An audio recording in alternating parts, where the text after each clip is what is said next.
Hello everyone and welcome back to my YouTube channel.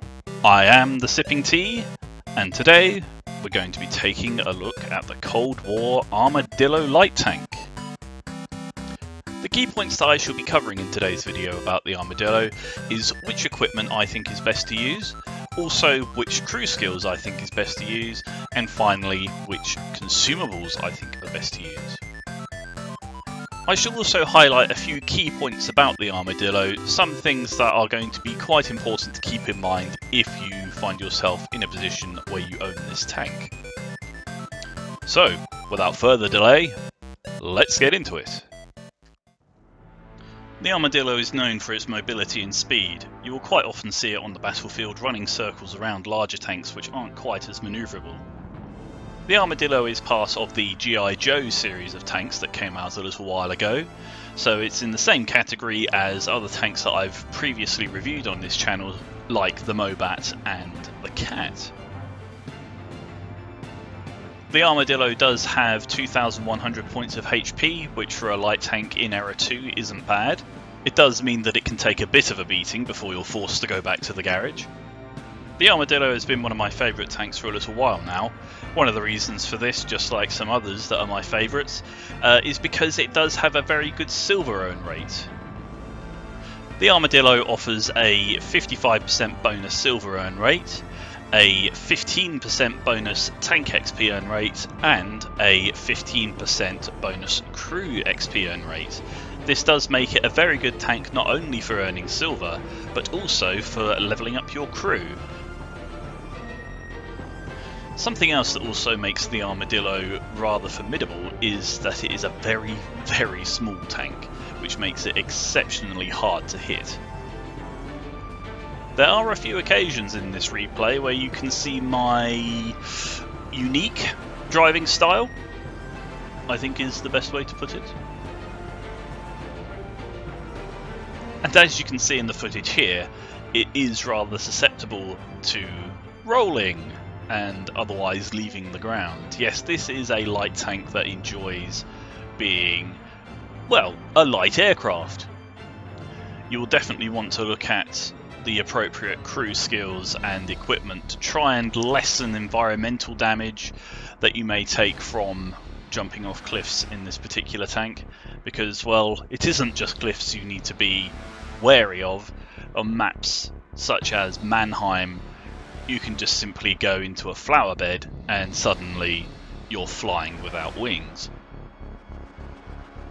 Later on you will see a couple of clips from a different game where I am highlighting this tank's ability to just simply fly and leave the ground and unfortunately suffer reasonable amounts of damage.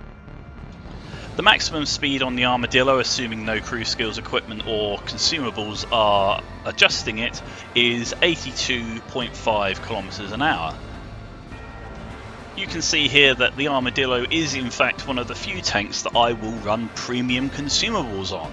You can see here that it's the premium repair kit and smoke.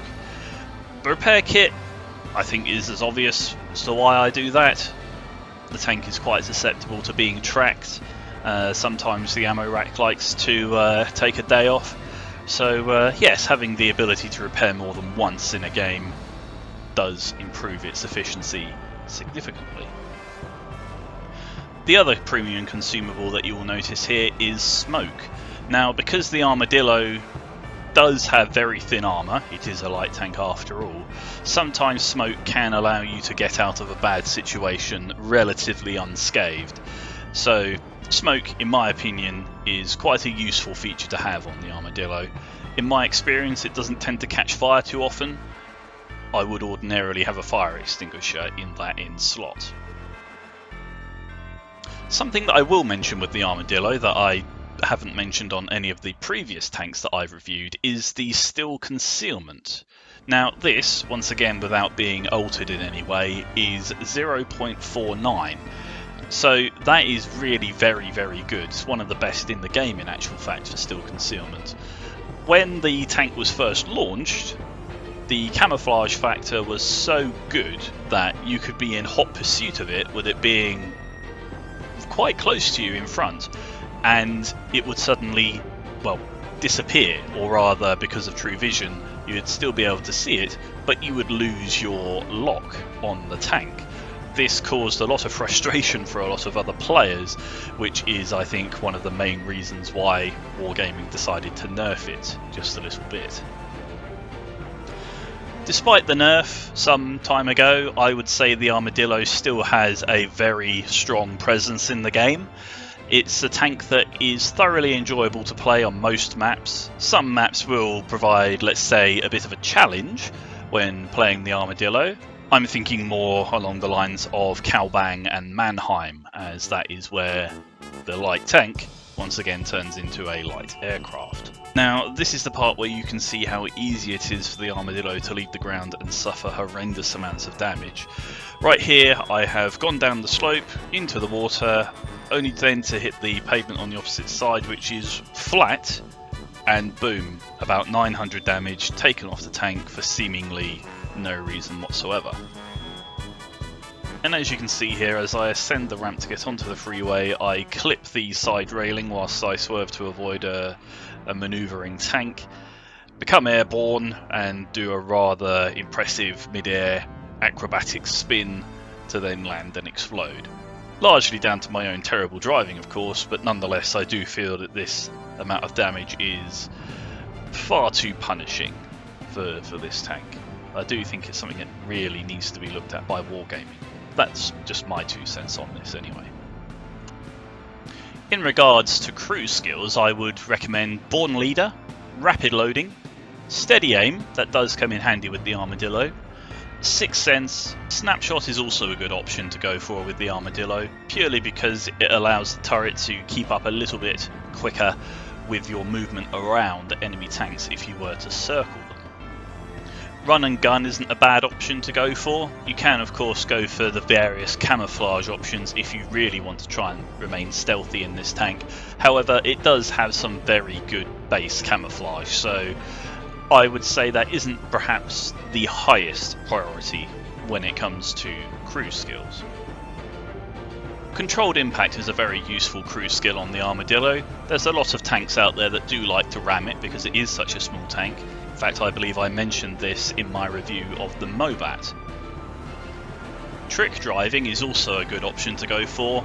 As I mentioned earlier, the tank does enjoy sort of flying up into the air given half a chance, so trick driving will give you a 30% reduction in fall damage. In regards to equipment for the Armadillo, I recommend Advanced Powertrain, Traction System, Gun Stabilizer, and either Vents or Spall Liner. The penetration of the gun is 182mm with standard rounds with 90 damage and 228mm with premium rounds and 90 damage.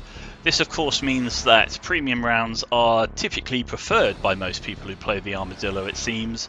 However, you may notice I do tend to just run the standard rounds on mine. The main reason for this is because I want to get as much silver out of my Armadillo as I can without too much compromise.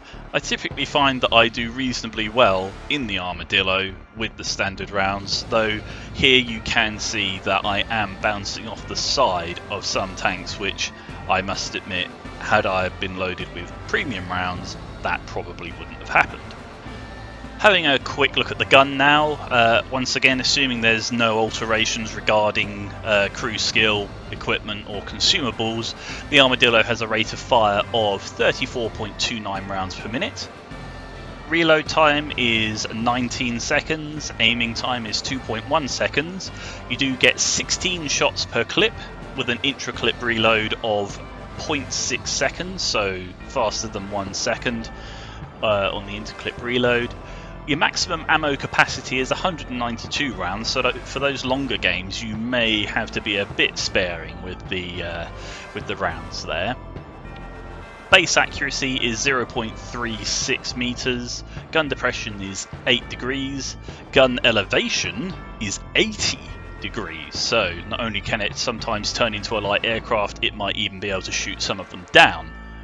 All things being said and done, I would say that the Armadillo is a really enjoyable tank to play. It can sometimes be a little bit frustrating depending on the type of map that you're on, as I've repeatedly said throughout this review, it does like to leave the ground, but I would strongly recommend anyone who doesn't already have the Armadillo to purchase it if possible when it does go on sale. The standard gold cost is 11,000, so if you can snap it up on a sale or if it's in a bundle or something along those lines, then I think that would be very much worth your while. Well, that's it for this video. I think I've covered the main topics here for the Armadillo. If, however, you think I've missed anything out that you would like to hear in future tank reviews, or otherwise would just like to leave general feedback, then please do leave a comment below. Please do remember to like and subscribe, tell your friends about my channel as well if you think they'd like it, and of course the obligatory reminder that I do have a Patreon page. With that being said, thank you ever so much for watching, and I'll see you next time.